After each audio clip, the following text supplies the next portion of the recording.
The stats are in, the report is in, and we are still obese. But y'all, we gonna have to talk about it because we got a problem. These recipes are killing us, okay?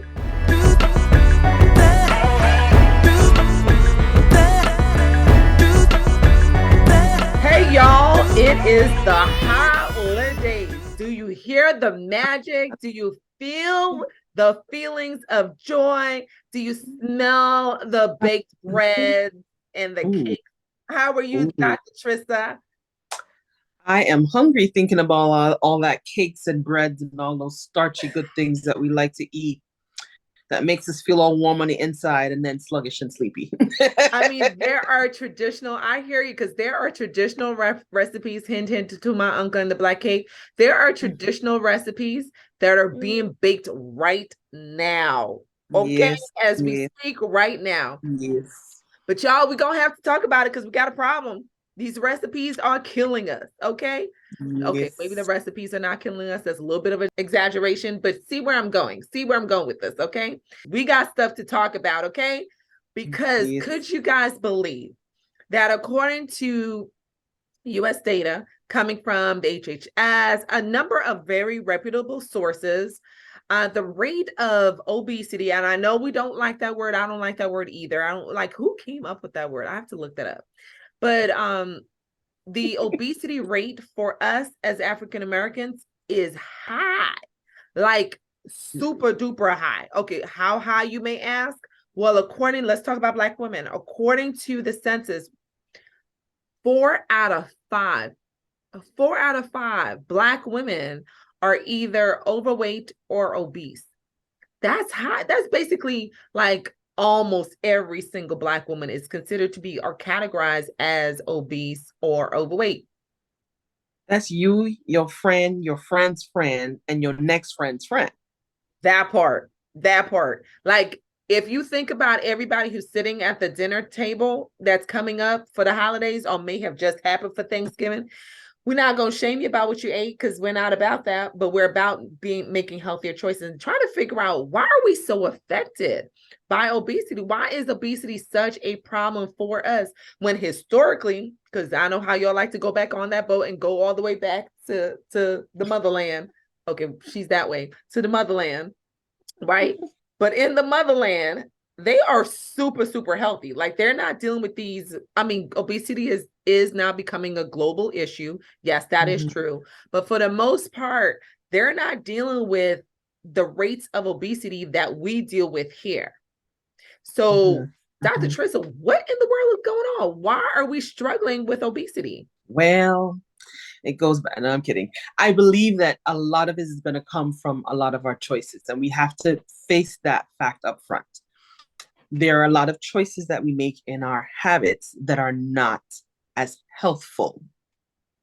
And Okay. I say that to mean our lack of activity and our increase in calories.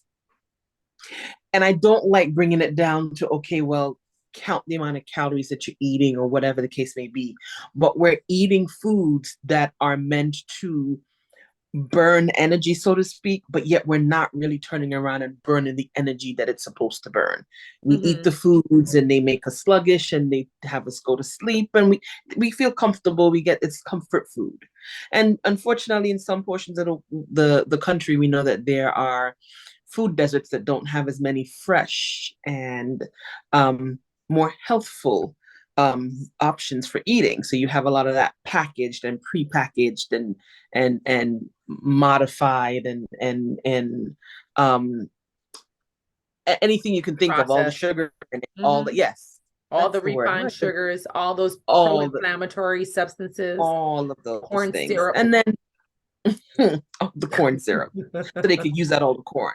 Like you can't do something else with it. Corn ain't even real. Okay, that's a whole other conversation. But you know that Yep. corn ain't even real. What we eating right now is all these modified things. It's But true. yes, I believe it's coming a lot from a lot of our habits and a lot of our intake. Um, if we were to be a little bit more balanced, we like to tout the the food pyramid as being the ideal thing to eat or whatever the case may be. But many of us don't even follow the food pyramid in the way that we eat. And if Mm-hmm. you actually think about what a true serving size is for most of our meals, Mm-hmm. we eat way more than that in Mm-hmm. our homes, and even more so when we go out. Right, Like the right, right. portion sizes that you're getting in the restaurants and in the fast food spaces, they're not proportional to a serving. Yeah, we call it a serving. Why do you think that is? Like, why do you think that we're so big on bigging it Big. at big sizes? Like, We're because that is American. something that is We're that American. is used marketing. I'm We're sorry, that American. is used by marketing all the time. Supersize it, refills, big size it, large, jumbo. Those are almost now Uh, trigger words. American. And I think we feel like there's almost this trend and thread through the American culture that just wants to say bigger is always better. Like, Mm-hmm. isn't there a slogan about somewhere in Texas? Everything is bigger in Texas. Like, it's like bigger is almost better. The more Mm-hmm. that you can have, it's the better it is. Mm-hmm. And that unfortunately seems to be just the way it is here. It's a consumerist, need I say, capitalist mentality. The Mm-hmm. more you have is the better you are, except for weight. But I think that a lot of what we do and a lot of how we do it comes Mm-hmm. from that kind of mentality. Mm-hmm. Mm-hmm.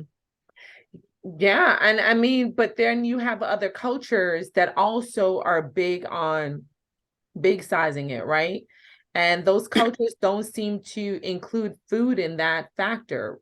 So, for example, I have a friend who recently went to Dubai and was sharing with me just how Dubai prides itself in sort of these big, big everything, like the biggest this, the biggest building, the biggest the biggest mosque, the most beautiful mosque, the most elaborate mosque, the most this. So they definitely I will say that big is definitely a goal of a lot of countries and a lot of or seems to represent affluence. That's what I was trying to say. Mm-hmm, So mm-hmm. big tend to represent affluence now, but it's interesting that they don't utilize food as one of those things that they want to advertise or promote as being big. I don't know if it comes from times with the Great Depression and Mm-hmm. where things were scarce. Like, I don't know as much of the history in Dubai in terms of what they would have, but I feel like a lot of that may come from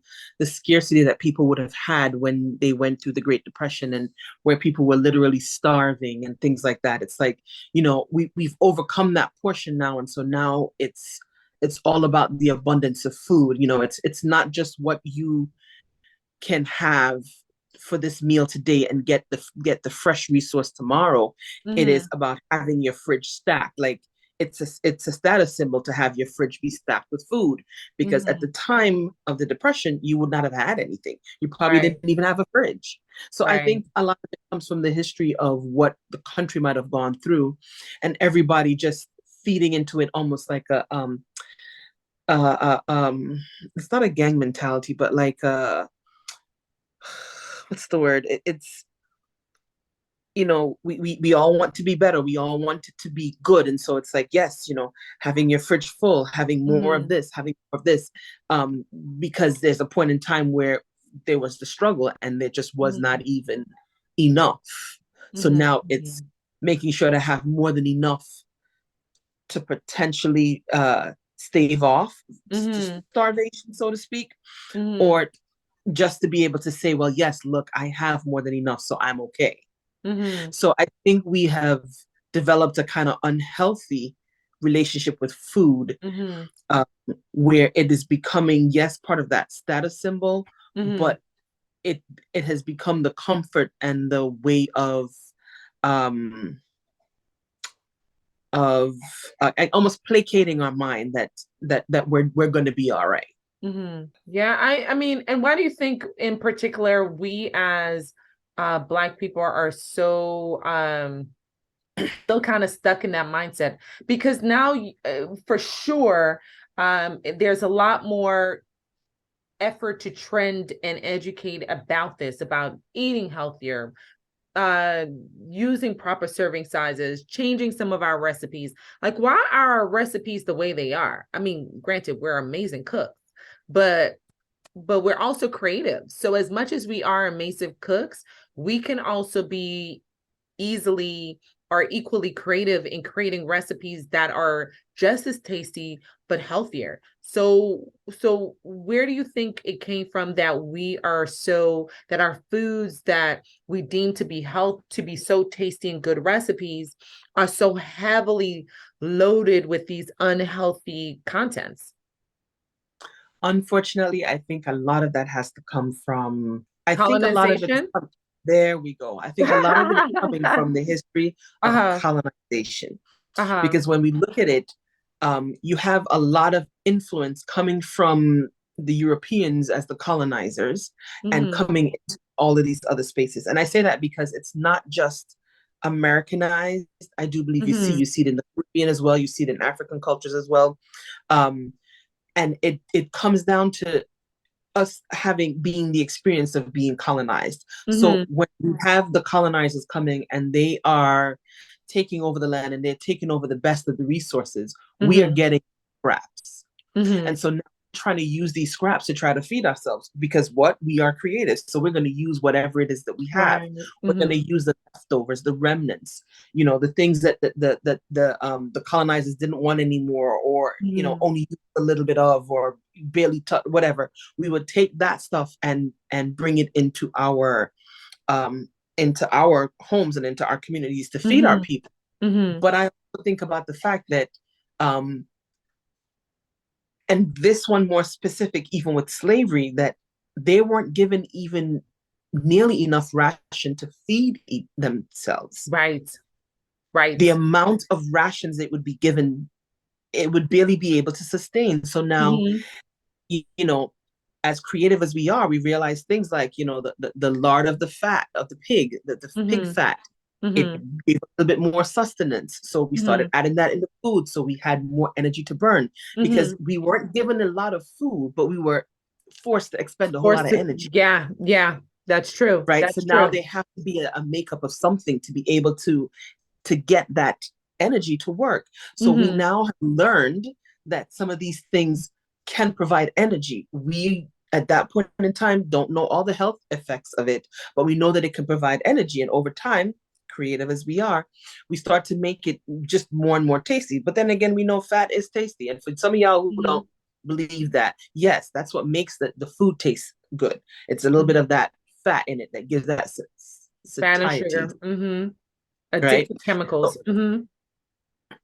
this is we started incorporating a whole lot of more of that into the meal to be able to get something, and then now we're making it a little bit more fancy, and now we're making it in different ways, and we're adding different things because now we have Right. more access. And Right. so I think that is where a lot of our food comes in and how we bring it in, that Mm-hmm. heavy fat, heavy sugar, heavy Mm-hmm. salt uh, qualities in it, because it was kind of used to make it um, palatable in some cases Mm-hmm. and to just work for what it is that we needed at the time. Mm-hmm. But then, changes where we're now free people, Mm-hmm. and we no longer necessarily have to rely on those rations. Mm-hmm. We're not relying so much on those rations, but now we have more choices. But we've already brought this down through the generations. This is how we cook. Mm-hmm. This Mm-hmm. is how we do.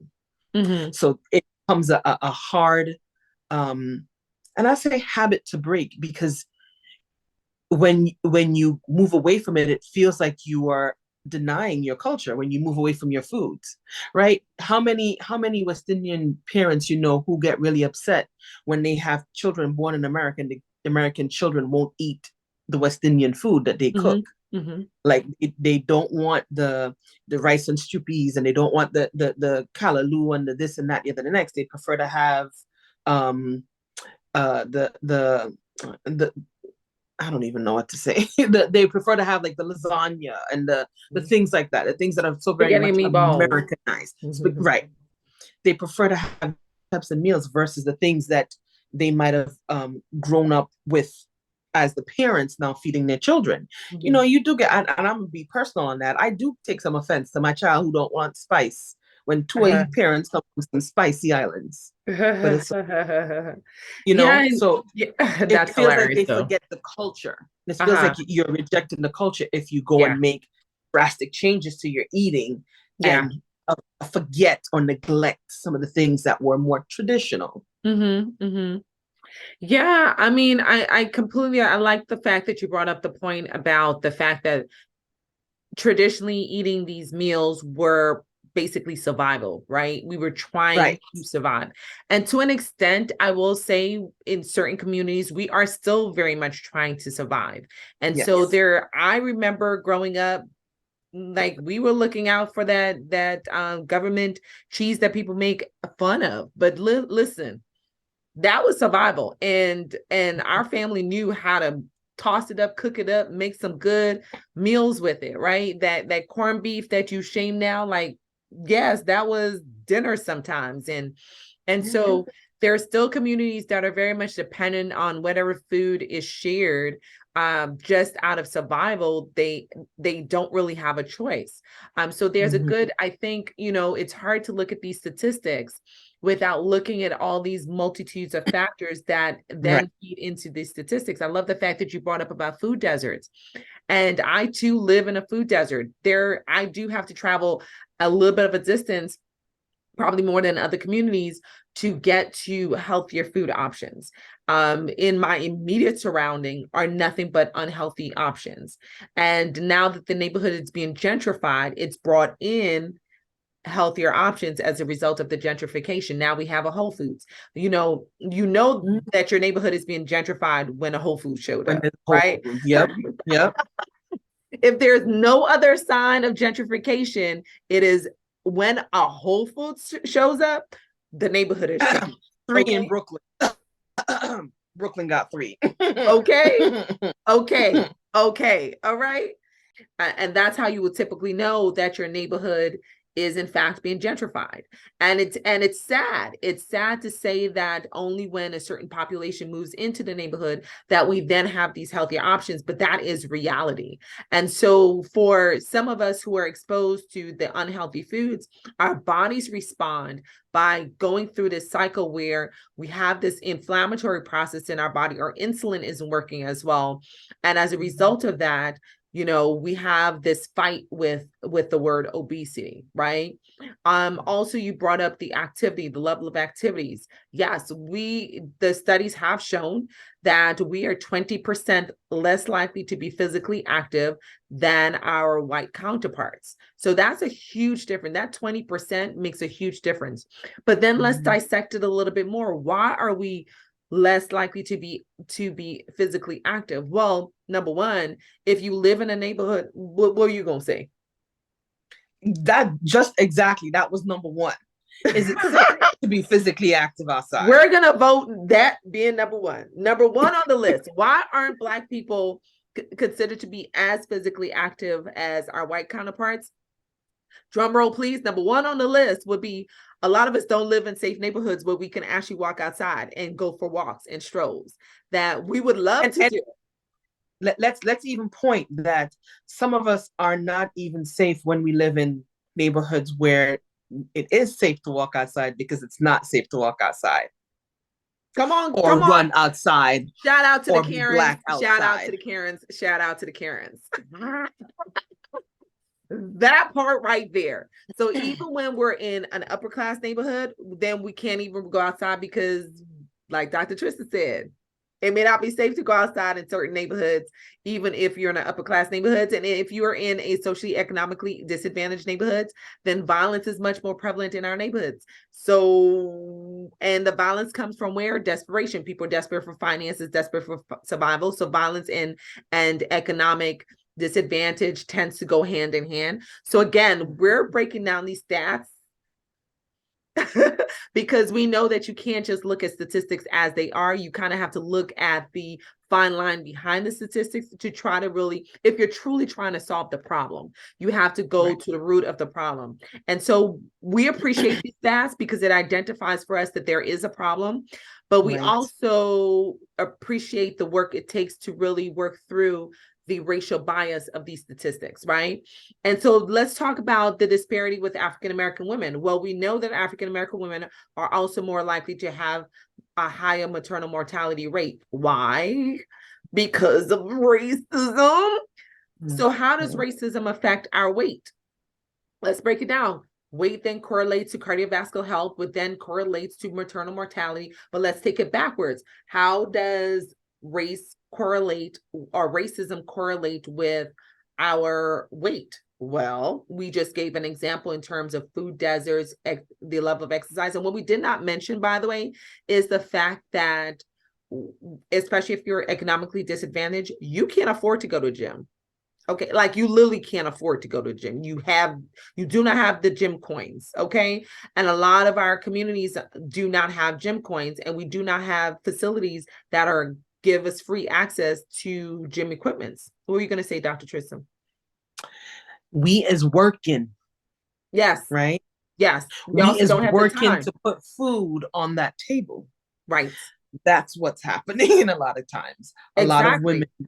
are going to be trying to make the monies to be able to feed the family. And not that the dads aren't doing that as well, but you're going to have the moms as well doing that. And so they're having less time to go to the gym because after they've just worked for 10 hours, 12 hours, 15 hours, whatever the case may be. And depending on where you are, yes, it may be a nice 30-minute commute to get home. Other places you may do a good 2-hour commute.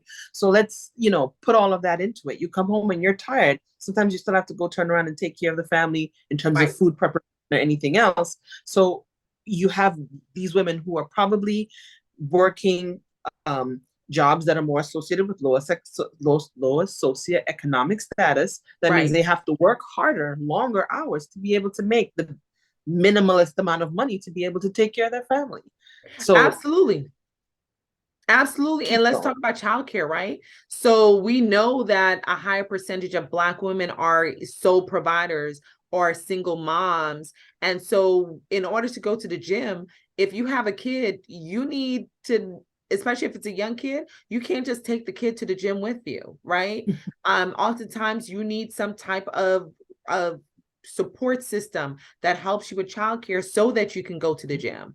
And granted, people are going to say, well, what about working out at home? Yes, you can work out at home, but realistically, sometimes it's more challenging when you are caring for kids and you have to keep them occupied and make sure they get their homework done. You're preparing for the next day of school. You have all these responsibilities. You may not feel, and then at the end of the day, you're just exhausted because Mhm. you're working, like Dr. Trista said, you're coming home, you're taking care of the household with all your other responsibilities. So even if you have the ability to work out at home in theory, sometimes it's just not as practical, right? And Mhm. so it's about, this is why we believe in creating villages, because if you have a village, then if I work out this day, I may come over so you can work out, right? Or we work out together. You work out, I watch the kids while you're working out for the first 30 minutes.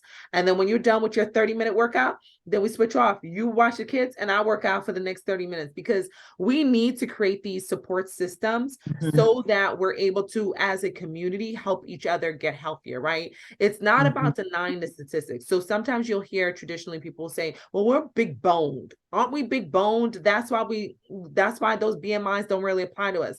I would love to really say the BMIs don't apply to us. And there are exceptions, right? We do have our athletes that have higher Mhm. body mass indexes. And when you're wondering what is a BMI, it's a ratio that compares your height to your weight. But it doesn't just do that. It also correlates with certain outcomes, right? So we know that higher BMIs are correlated with heart disease, diabetes, high blood pressure.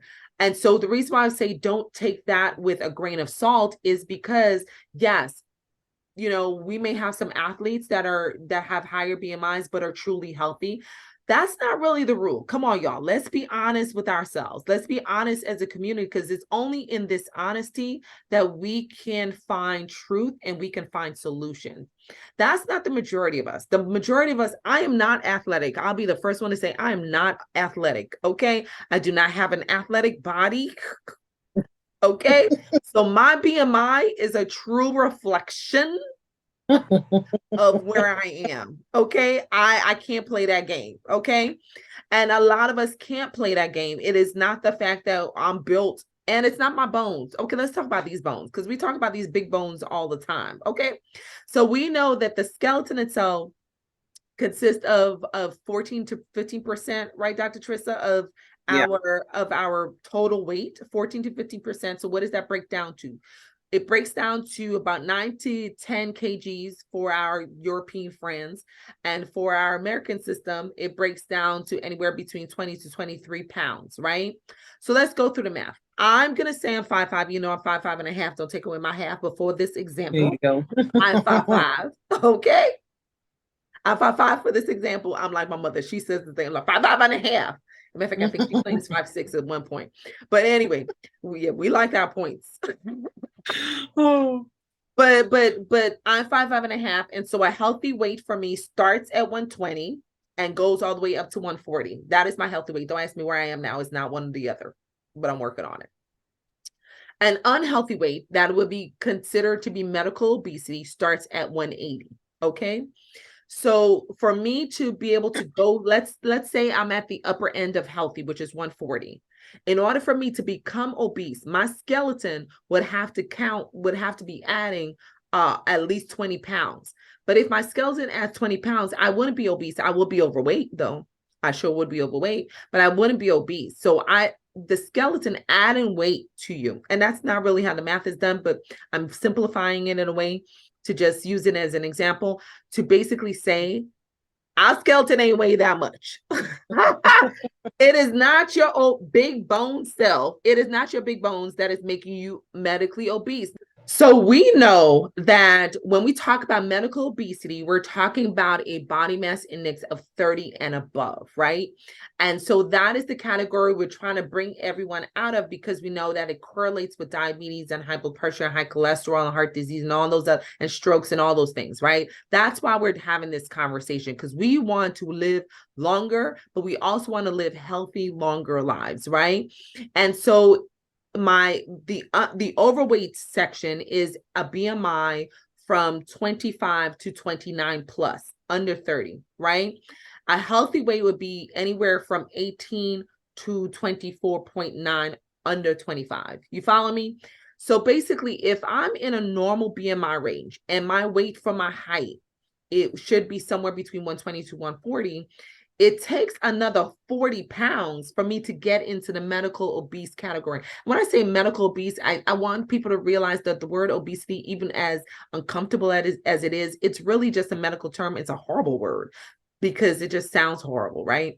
But it is actually a medical term. And this is what we mean when we say medical obesity. We're talking about, because of this number, and because your lifestyle doesn't correlate with the lifestyle that contradicts the number. So if your lifestyle correlates with a healthy lifestyle, like you're working out all the time, you're doing all the things that are healthy, then we make an exception for that. And I write that in the chart. Like, yes, her BMI may be 30, but she can lift me up twice. Okay.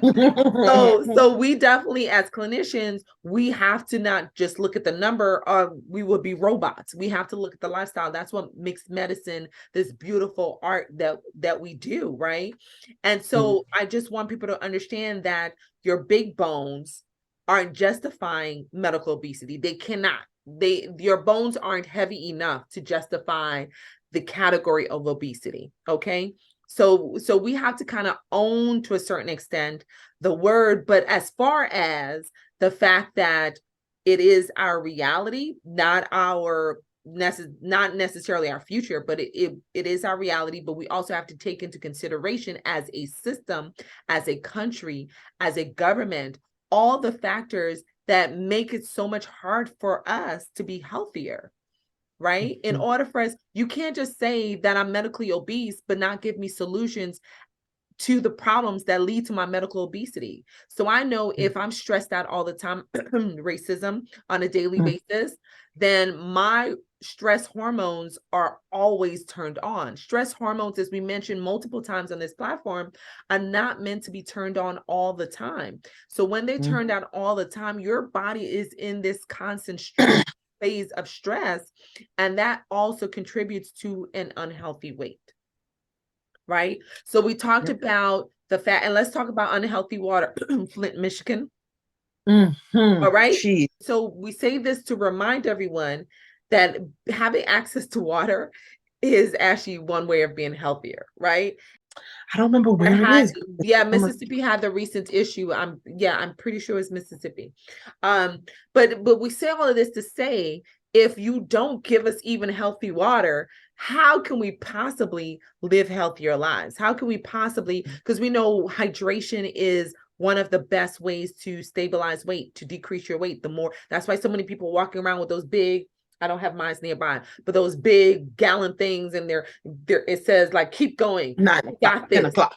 10 o'clock. Let's keep going. Why? Because hydration is really important for stability of your weight and control of your weight and maintaining a healthier weight. So if I don't even have access to healthy water, how do you expect me to be able to have a healthy outcome when it comes to weight control, right? So we talked about stress. We talked about water. We talked about food deserts. We talk about the disparities in our access to being physically active. Let's talk about sleep. Okay, because if we're stressed out, how many of us are not really sleeping very well? Or like Dr. Trissa said, to your point, Dr. Trissa, a lot of our households are working 1 or 2 jobs for survival, right? So if I'm working 1 or 2 jobs, or we're more likely to work night shifts, like the jobs that no one else really want. Right. Those are the jobs that we tend to get because that's what's accessible to us. And I'm talking about African American women, but we know that obesity also affects our Hispanic community significantly as well, right? And we know that the overall American population is struggling with obesity across the board. There are disparities, and we're more likely, but we're not the only ones. The entire United States of America, the rate of obesity right now is 41.9%. That is so almost half the population is dealing with obesity, and all of the sequelae from obesity: bad joints, knee replacement, heart disease, diabetes, hypertension, name it. All right. So this is definitely not just a United States issue. It's a global issue, but the United States have some of the highest rates of obesity. And within the population of the United States, the minority population, specifically Black and Hispanic, brown and Black, men and women are more likely to have these highest rates. And we're naming out the reasons why. So people really understand and don't really judge us. Okay. Don't judge us. Help us. Help these situations. Help me so that I don't have to deal with racisms on a daily basis. Help me so I can actually walk out of my home and not feel like I'm going to be arrested by the cops. Trayvon Martin. Like Trayvon Martin. Thank you very much. Okay. Perfect. Go for a jog in your neighborhood, Marbury. Okay. Come on now. Like, it's sad that we can go through the list, right? Where these are examples of the reasons why we can't safely go outside and exercise, which is why you will see that 20% less likelihood compared to non-Hispanic white men and women, because we just don't have the same circumstances. And so we say all this to say, as we enter the end of the year, and usually the end of the year is when everybody becomes reflective. Okay. And we prepare for the beginning of the year, where usually people become goal setting, right? And almost always there's something health related, which is good. But weight is usually one of the most common health goals that people have. I would say other health goals would be like, if you're diabetic, bringing down your A1C would be a good health goal. If you're hypertensive, maybe even coming off high blood pressure medication if you can, with living healthier lifestyle, or perhaps coming into a normal range with your blood pressure control. Like, these are also, weight is a good health goal, but if you already have chronic diseases, like, these are also really good health goals to have, so that you can see, you have an actual practical way of measuring your improvement of your healthy lifestyle, right? So that being said, as we prepare to plan for the year, let's remember to take into account, we did this whole topic so that we can say exactly this. 1, don't beat yourself up. right? Don't beat yourself Mhm. up. What would be a tip you would want to give people, Dr. Trissa? Manage your stress. Exactly. And one small tip that can help with managing your stress is to focus on diaphragmatic breathing. Oh, go ahead, explain to us about that so we can look it up and do it and do our homework. So, right, right. When we talk about diaphragmatic breathing, we're talking about using the muscles of the diaphragm, the lower half, right? Uh-huh. You use the diaphragm to take your breaths as opposed to your chest. When you are anxious, when you are stressed, when you're in pain, we tend to get a lot of our breathing coming into here, right? And our whole system starts to go into that almost fight and flight kind of response. And right now, everything is going to be stress, and that cortisol and everything else is just firing off. All Mm-hmm. your muscles are can start tensing up. You start holding on to all your stress, your trauma into your pelvic floor and into your hips and your back and your butt. So you have more back pain. You can have more neck pain and all these other things. And some of these things can make it even less desirable to move, to be active.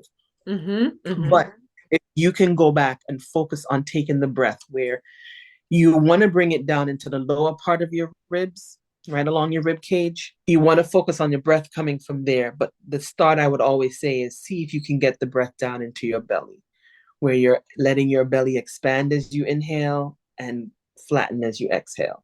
That alone, working on doing that for a few minutes can help to regulate some of the stress that you are having, and it can help to modulate pain a little bit. It can also help in a lot of ways to modulate some of the blood pressure issues you can have. It's not a permanent solution, but it can help to calm those things down as we kind of down regulate the body and the system. So I love that. I love that comment about and a practical way of reducing our stress by doing diaphragmatic breathing. And matter of fact, my primary care doctor, and I do listen to my own doctors. I don't believe that I know everything about medicine, not even close. So I actually do listen to my own doctors, okay? And one of the things that she suggested for me, because I live a very busy, sometimes very stressful lifestyle, is to take a minute, do a mindful minute, right? So I'm gonna do tap on to what Dr. Trissa just said and say, how about if you're at work or whatever the stressful environment it is, sometimes it's home. So if you are in that stressful environment, taking a minute out of your day in that stressful environment, just 1 minute is not a lot. Why do we feel like time is a minute is not a lot of time? Take that just 1 minute and do the diaphragmatic breathing exercise, and it literally will change your life in doing it. So it has physiological benefits, as Dr. Trissa just explained. So the thing I'm going to add next, my next tip, Dr. Trissa, is I want people to learn about food. So really investigate the foods that you're eating, right? Ask questions about the food. Start to look things up and don't assume food is exactly what it is. So for example, a lot of people don't know that hybrid foods exist.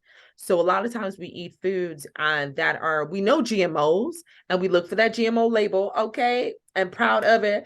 I'm glad that we're becoming more proactive about asking about GMOs and asking for legislation that requires the labeling of GMO foods, right? Genetically modified foods. And so the other thing that you should know is about hybrid foods. So a lot of things we grow up eating that we think are healthy are actually not classified as GMOs, but they are modified. They're not in their original form. So some of the Mhm. foods that we commonly eat that we don't realize are not in their original form include like corn. Yeah, that corn you be eating, that street corn, that is so good sometimes. That corn is not in its original form. And I think it was a Cornellian from Cornell University. And we're just saying it's a Cornellian that actually created the corn that we know as the corn that we eat on corn on the cobs. Okay.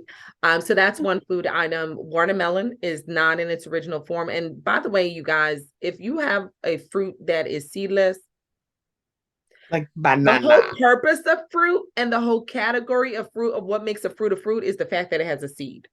Mhm. So if it ain't got a seed, stop being lazy, y'all. Take the seeds out and eat the healthier fruit. the unmodified fruit or the less modified, not unmodified, because they Yeah. are modified. The less modified fruit. Take the seeds out and stop buying these seedless fruit. The whole point of what makes a fruit is the fact that it has seeds. So stop trying to buy fruit that don't have seeds in it. That is contradictory to the actual word fruit. Okay. And this is again contributing to our unhealthy eating. And another food, peanuts.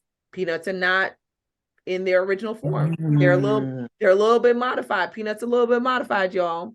And how about that spinach? You wonder why we don't absorb the iron in spinach very well? Spinach ain't original either. Spinach is not original. Am I breaking your hearts out there? I hope I'm not breaking your hearts. Right. So yeah, you guys, spinach is not in its original form. I hate to break your hearts, but it's not. And other foods that you can include in that category include like your carrots, your strawberries are in that category. The eggplant, I knew there was a reason I hate eggplant. But your eggplant is also modified. There's a whole lot of foods. So if you want to learn more about what foods are actually modified foods and are considered to be what we call hybrid foods, go ahead and just look it up. Like investigate, be proactive about your own health and try to find out, is what I'm buying what I think looks healthy and traditionally has been considered to be a healthy food, truly a healthy food? What is it? What am I eating?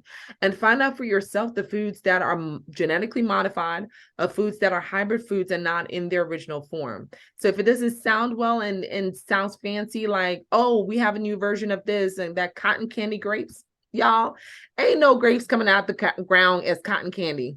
Stop it. Okay. Okay. I understand that perhaps consuming these foods may be having a very detrimental effect on our health, or it's just not the best option, especially when we're already fighting chronic diseases and obesity. What is your next recommendation, Dr. Trista? That is my next recommendation. Well, my next recommendation would be take the opportunity to move more. So you have an opportunity to take the escalator versus take the stairs. Take the time to take the stairs. And we're talking about, you have a healthy heart. There's no limitation on your exercising. So this is just a small way that you can kind of keep and maintain some of that. We like to park very close to the door when we have to get out of our cars because we're going to the store, but take the time to try to park it a little further away from the door and take that trip with the shopping cart to the car and bring the shopping cart back to the building. Find opportunities to just get yourself more movement. It's going to help just that much more. Yeah, I like that. And I definitely do that. I bring the shopping cart back. I give myself a little pat on the back. And I bring it back because I think it's just the kind, nice things to do rather than having things, because it's dangerous. Like you pull up into a parking spot, you didn't know a shopping cart is at the top of the parking spot, you almost hit your car. Okay. Right. And these people work hard in our grocery store trying to make sure that we have our food on our table. So do them a favor. Why not be kind? So I agree with you. And kindness and movement tend to go together. The more opportunities you take to be kind to others, you kind of have to go out of your way, right? So movement and kindness, I love that. To take the opportunity to move. I'm helping my women up in a way from the exam table in a way that gives me a little bit of a upper body workout. So I take the advantage. I'm like, you need my help. Like I was jumping to help them before, but even more so, I'm like, oh, I get a little bit of upper body workout. Okay. So I love that tip, Dr. Trista. The other thing I would say, this is a personal note, and y'all know I'll be struggling in this particular area because I'll be up doing all the stuff to make sure your lives are better, editing stuff. Okay. But I have been, and I will report to the masses, I will report to the village that Dr. Moore is doing much better with her sleep. I'm not great, but I'm doing better. Especially on my work days. I'm not great with my work days, but my non-work days, oh, I get my sleep on. Okay. I make sure, and I'm not saying I'm excessively sleeping, but I get a normal recommended amount of sleep on my off days. And so it has been truly priority. My body feels better. I'm more proactive. My brain works better. I find words better. I'm not stumbling for words. You just function better. You're so much more productive. And so sleep, definitely prioritize sleep for those of us who are struggling with sleep. And also keep in mind that excessive sleep is also not good. And there was a recent study that showed that people who get 5 or less hours are at increased risk for heart disease. So sleep is very important. This is when your body controls and protects you from invading viruses and bacteria. Mm-hmm. This is when your body regulates your sugars for those who are struggling with sugars and may have signs of insulin insensitivity. Okay. This is when your body regulates your blood pressure. This is when it recognizes cancer cells and be like, cancer, you got to go. So if you don't give your body that rest period, and God himself took some rest. Okay. I mean, if God himself, Right, if right. anybody is busy, if anybody is busy and got a lot on his hands, it is him, but he ain't stressed. But you know, because he's God. But I'm just saying, he took rest. Even he took rest. He did. Okay. Which means He led by example. he's telling us as an Mhm. example, because he's a God of an example. Yeah, take that out. That was a word right there. Right there. Y'all better Right catch there. that word for your holidays, because he's a God of example, because he don't require of us what he doesn't do himself. Let that word catch y'all. Okay, come on, preacher. He took rest because he wanted to make sure we understand, because naturally we are of the mindset or created a world that is anti-rest, and he made sure that he gave us the example that for him it is a priority. So I'm taking heed to that, and I'm working my best in this world that try to squeeze every ounce of everything out of me, that I prioritize rest, because rest is important. What's your next tip, Dr. Trissa? Maintaining hydration. So, and correct me if I'm wrong, Doc, but you should be consuming half of your body weight in fluids. 2/3 of that should be water. So we go with the stereotypical eight ounce glasses of water, coming up to about 64 ounces. And we say that just as kind of as a baseline. But if you want to get specific with it, you're looking at half your body weight. So you're 140 pounds, you're looking at 70 ounces a day in liquids. We're talking about everything in combination. 2/3 of that should be water. So you want to make sure that you're staying hydrated, because it will help you with your energy levels. It'll help you, like we said before, with the weight management, and it will help you maintain good bowel and bladder health as well. Not just for the pregnant population, but dads, moms, kids, all of you. Everyone needs to have good bowel and bladder function. We need that all the time. And so this is a good place where water comes in for that too. And because we serve a God, because well, some of y'all may not serve him, but I'm not speaking for y'all. I'm just saying he created a world that's primarily water. Okay, Right, need we say more? right, Because he's a God of example. I'm gonna stop preaching, y'all. I don't know where this preaching bug is right, coming from. right. But by example, okay, by example, he created a whole world that's primarily water. There's not the it's We are primarily water. created in water. We are Yes, created in the amniotic fluid. We are created in we are. water. Come on, listen. That's Birth, right. birth, That's right. That's right. water. Right? Exactly. So need we, so as you birth yourself anew, you see There that you spin? go. There Look at you that, look go. at There that you spin, look go. at that spin. Okay. As you birth yourself anew, you for the new year, we want you to create a village. Remember, we mentioned this. It is so important to have a village. My girlfriend, I hit her up last week. I was like, when we gonna start hiking again? Because during the pandemic, we stopped hiking, but I missed it. One, it was great because it was a great time for us to catch up with each other without being on the phone catching up. We're active catching up. So we're about to resume our hiking. I already started resuming my hiking on my own. It's beautifully meditative for me. But now she's going to rejoin, and hopefully the rest of my girlfriends who used to hike with us would rejoin as well. Pray for them. But needless to say, community is important, is our one of the last things we're going to leave with you. And also just in general, assessing why you are personally struggling with your weight. We don't all have the same struggle. Mine is sleep, and I would put activity on there. This particularly during the pandemic, because of, and by the way, we didn't mention this, but the obesity rate increased by 3% during the first year of the pandemic compared to the year before. So it's not as much as we thought it was, but we were already high. So 3% increase from what it was before. is not heading in the right direction. So that being said, prioritize your health for the upcoming year, but really don't just go by what's being commercialized. Really think and be reflective during the holidays about why you struggle with your weight.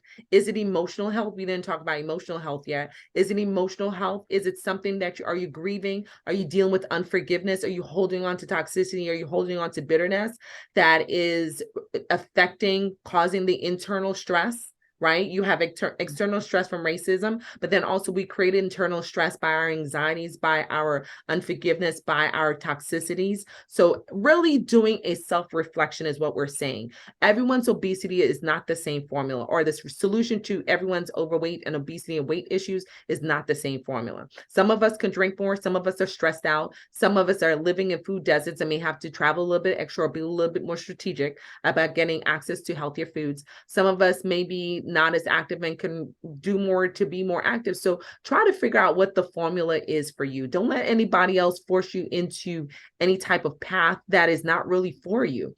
Figure out what it is, because there is always something underlying, and sometimes it's a medical condition that has not been diagnosed. So if you have other symptoms and it's not just a weight issue, but you're chronically fatigued, maybe it's your thyroid. Okay, so making sure we also keep up with our annual exams to make sure we are screening for routine things that can be causing or affecting our weight. Or if you're on medications that's really increasing your weight, having that discussion with your doctor about possible alternatives, or ways in which you can counter the side effect of that medication. So we wish you guys just an amazing year ahead and a reflective holiday season where you can truly get to the crux of what the problem is in regards to your health.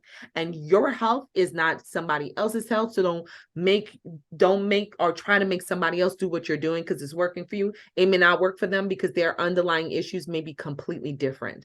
So making sure that we are introspective and that we use that information that we are able to gather and then plan something that is unique to us and for us. And don't be discouraged by these statistics, because it's never what it seems just on face value. It's always a little bit deeper, especially in this country where we have such a very traumatic history. And we didn't even talk about the ongoing trauma we see on a daily basis, but that gets lumped into the racism topic that we talked about. So be a more beautiful you by being a healthier you, and take care of yourself. Add some self-care in there. And Dr. Trissa, if they want to see what your journey is like, where can they see you? Where can they check you out? Where can they hit you up and find out about this diaphragmatic breathing a little bit more? You can find me on Instagram at trissajob.dpt. All right. And when they are not shading us, you can find us on Instagram at healthybump.club. I am Dr. T, the hand behind the handle of Healthy Bump Club. And we are always so happy to get on this platform and talk with y'all and have these real conversations. Like, we're not just talking basic statistics, like we break things down for y'all just because we love y'all and we want all of us to live happy, more productive and successful lives. That's what we're about. Okay, so watch this video in its entirety, and when you're done here, go ahead and hit up some of our other videos. Like, we done left y'all a whole, we talked about legacy recently, we left y'all a whole legacy of information to make sure that even when we're no longer here, that you have access to information that will make your life better. And that's a blessing. That's amazing. That's why we do what we do.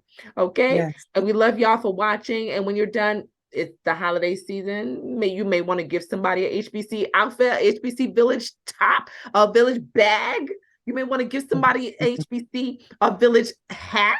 Hint, hint. Go ahead and check out our apparel. All of our links are always at the bottom of this video. If you're not quite sure where the description is, there may be an arrow, a V that looks like this. You want to hit the V to open up the description, and that's where you find all our links. Or there may be 3 dots if you're looking on your phone, your iPhone, your iPad, or what matter of eye you're looking at. There may be 3 dots. You want to hit those 3 dots, and it will open up the description. And in the description is where you find all of our links on every single video. So if you didn't know that before, now you know. Okay. And we love y'all for watching. So we see y'all in next episode.